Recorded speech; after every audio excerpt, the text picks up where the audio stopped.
6 months in the hospital, the chemotherapy never shrunk my tumor, not even a centimeter. But after the hospital, my mom was able to shrink it all the way down to only 10% left, and this doctor still wants to do the same type of treatment as before when I first got diagnosed, regardless of all the healing that I've done for 10 months now.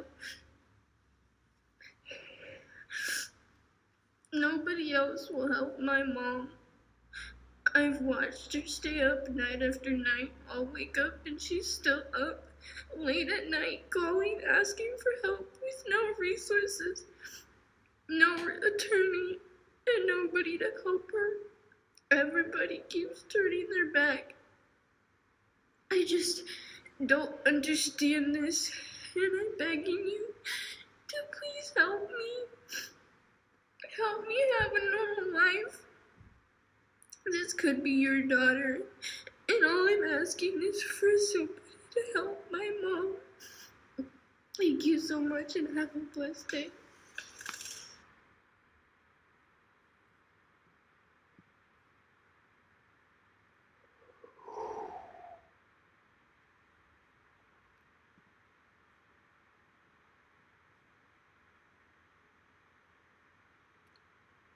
This is what I watched just now. I watched Want to know what medical kidnapping is?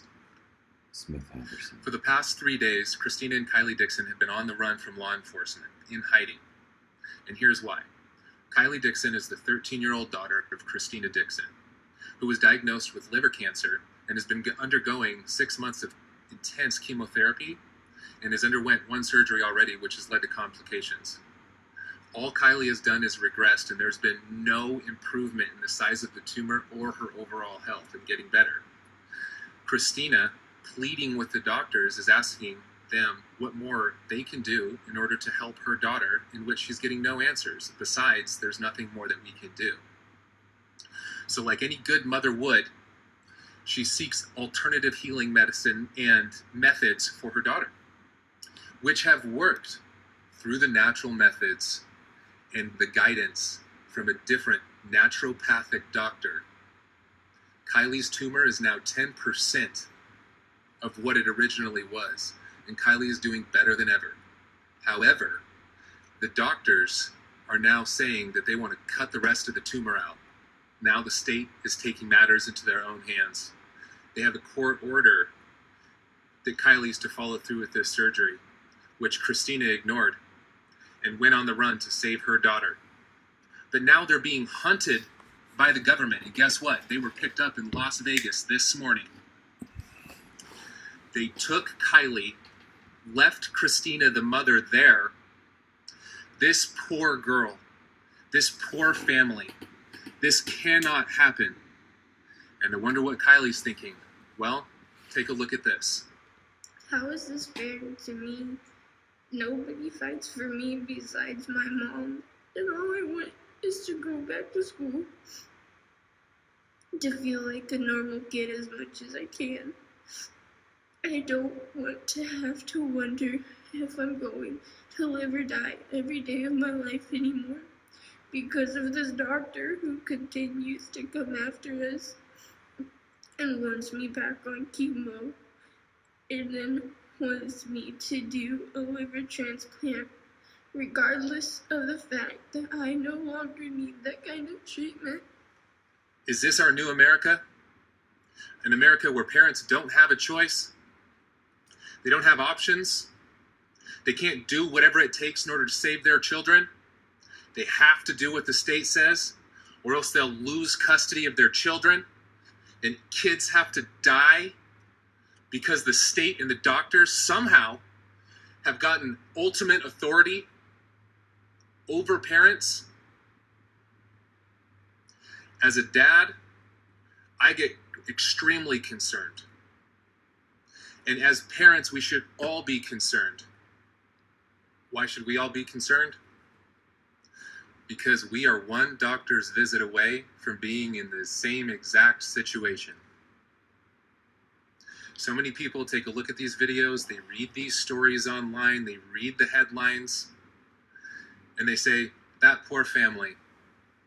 I'm really happy that's not me, but I don't really have to worry about it because my kid doesn't have cancer. And what I'm here to say is they don't have cancer today, but tomorrow brings a brand new day with a brand new situation. And if we don't stand up for our rights as parents now and make sure that the state knows that they do not have authority in these matters, we will lose our rights completely. Some of you are probably thinking, she should get the surgery. She should undergo chemotherapy, regardless if she's made so much improvement under these other methods or not. It's neglectful parenting to not follow through with chemotherapy and forced surgery.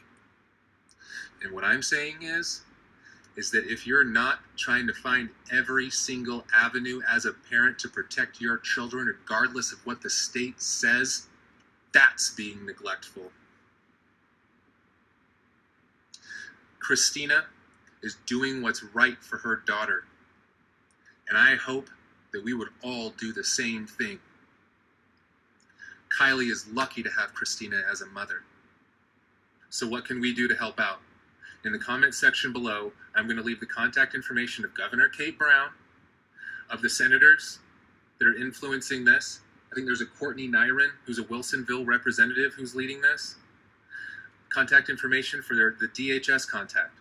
There's a GoFundMe page. Christina has gone broke trying to save her daughter, now has to fight a legal battle and needs money in order to do that. So anything that we can do, let's do it. Let's take action here, folks. And let's do every single thing that we can for the Dixon family. Wow.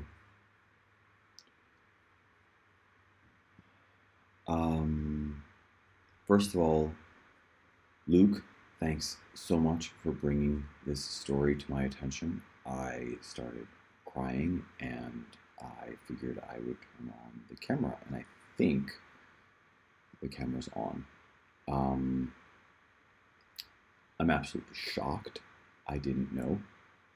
I'm on death row for surviving cancer. Hope for Kylee.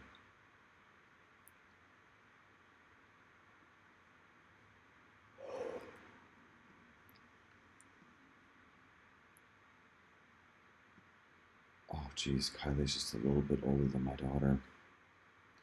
Somewhere along the line there was something about supposedly needing a new liver, and the thing is that I went to the doctor probably around 10 years ago, and I had really, really bad liver values. Bilirubin was like double what it was supposed to be, and the doctor laughed at me and he was like, ho, ho, ho, you know, the body has an expiration date and we know what it is. It's 40. And he was like, you could sign up for a new liver now. And I did a liver cleanse, and I lived near a hospital, and I got myself totally like ready, where if it was supposed to like flush out stones, and I figured, you know what, if these stones get caught, then and they get stuck, then obviously I'm just gonna go have to have a like gallbladder surgery. I'm gonna have to have some kind of surgery like right away. It's gonna have to be like emergency surgery, but I emotionally prepared for that, and you know, got everything ready. So like if something's like stuck, I'm gonna take an ambulance to the hospital. And then I did this liver flush. Well, you know, around 2:30 in the morning, my gallbladder starts going all by itself. It was a really actually neat experience. And I flushed out all these stones. And I went back to my doctor, and he took my blood, and he did a blood analysis. This was in a span of 2 weeks, by the way. And all of my liver values were literally spot on. They were perfect. So it went from, you may as well sign up for a new liver, to, oh, all your values are fine now. You don't need a new liver anymore there. And I said, are you going to share what I did with your patients? And in German, he said, Ich habe meine Vorschriften, which meant I have enforced procedures that I need to comply with. I have to follow. This is my first moment. I didn't know about Kylee. If you watch this, Kylee, I'm so sorry for what you're going through. Stay with us. Stay alive. We really, as a society, need people like you to grow up and protect others. It's horrible what you're going through, and you're one of the first. But if you can survive, and this can give you and your mom, I don't know what the story is with your dad, this can give you in particular in your family, but if this can give you strength, first survive. And just as an adult who grew up in the United States, I'm so sorry that our generation, I'm 48 years old. My parents' generation, there was World War II, got out of this big, horrific situation. And I just, in the name of my generation, us adults, this was sort of our job. Parental and individual medical human rights are not a joke. If I understand your story correctly, your mom got you on a program that saved your life. I mean, the girl I see in this video, you look fine. You look pretty healthy. You look like you're doing great. And if you've got, if your tumor has been reduced by 90%, you got 10% left. And if you personally think that you don't want this, I don't know how old you are. Maybe you're 14. Maybe okay, so I don't know why anyway, maybe there's some way you can change your state of residence, or change to go to Mexico and declare yourself as living in Mexico, or declare yourself as living in Canada, or fly to Europe and just declare yourself as living in Europe. Become what's called a medical refugee. I've met a few. One in particular. Maybe become a medical refugee if you can travel. Wow, I lost my train of thought. I am going to just... Right, it was changed residence. Right. Maybe you can claim your own medical power of attorney. Maybe you can delay proceedings long enough to, maybe, I don't know, if you're 14, maybe 15, maybe you can just delay,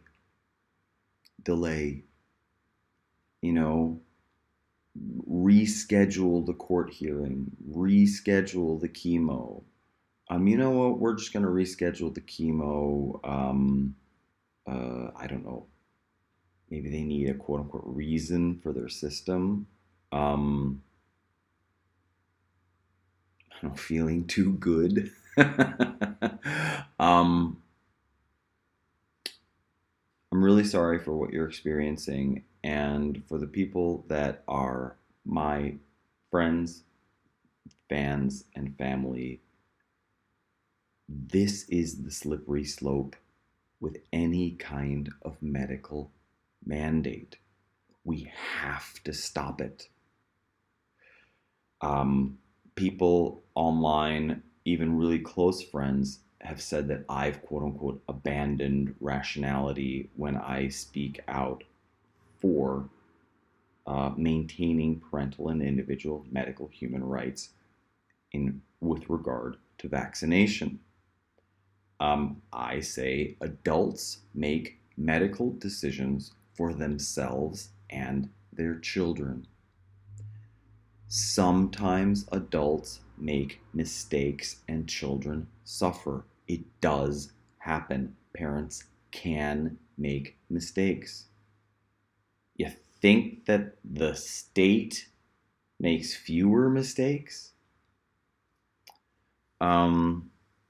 It's also why vaccination records, including medical records, including vaccination records, must remain private. It is this mother's decision. It is her choice, not the state's and not the doctor's. This is a horrific situation. I wish Kylee the most. I wish you strength. Stay with us. My generation, apparently, we really messed up. And we're on the precipice of a really, really dark potential. And what I really strongly feel we need to do as a society and as a civilization is, yes, we're on the precipice of a very, very dark time, because you have the state trying to take medical authority over children, and then of course there's end of life care, or maybe it's end of life. Here's children, and then you live here, and then there's end of life care, right? And on both of these sides, we are getting profiteering and violations of the Nuremberg Code and severe human rights violations. Yes, there are mistakes that are made when parents make medical decisions. But it's amazing what parents do for their children. They research the illnesses that their children face to the point of being worldwide specialists, global specialists. You can't find a better specialist than the parent for that specific issue that child has. I know a bunch of parents. Some of their children have specific issues.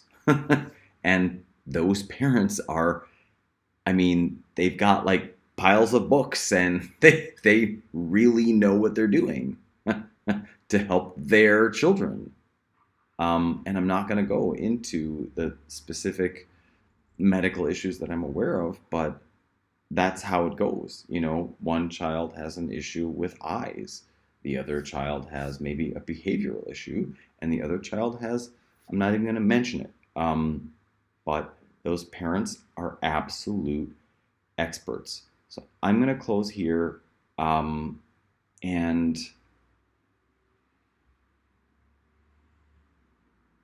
we have to make this kind of a near miss, because this is like a meteor, heading towards the planet.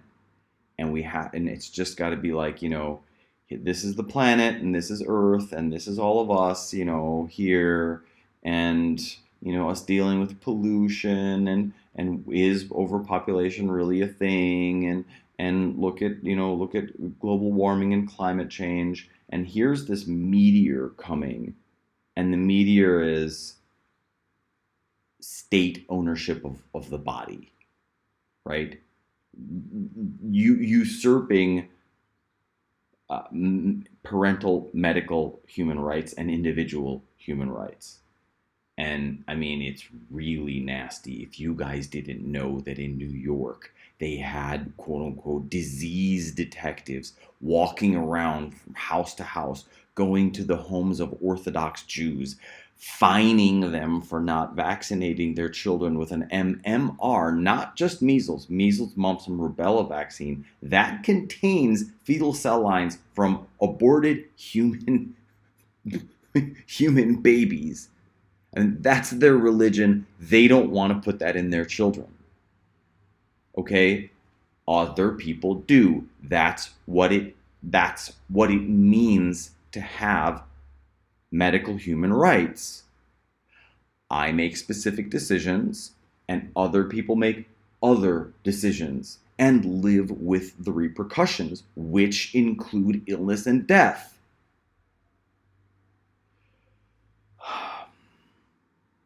They literally had people like marching around, interviewing and fining Jews. And it's like, I'm not sure about this, but I'm pretty sure it's the same companies from the Holocaust. It's like the same people. It's the same companies marching around. That's really sinister.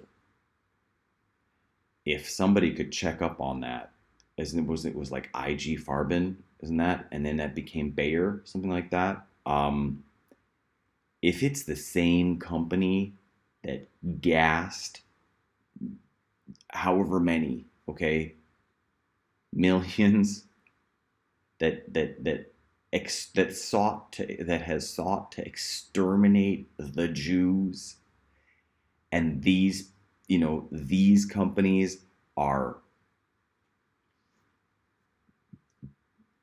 not only marching around and now essentially trying to take care of unfinished business and isolating Orthodox Jews in New York, taking over medical power of attorney over their children, and then also doing things like this in Oregon because that's what the law enables. That's extremely sinister. It has to stop. I'm going to close this video, but this is the slippery slope. This is why medical human rights and the human right to bodily integrity, individual bodily integrity, is so absolutely essential. If you've watched and listened, thank you for your time and attention. Take care. Bye-bye.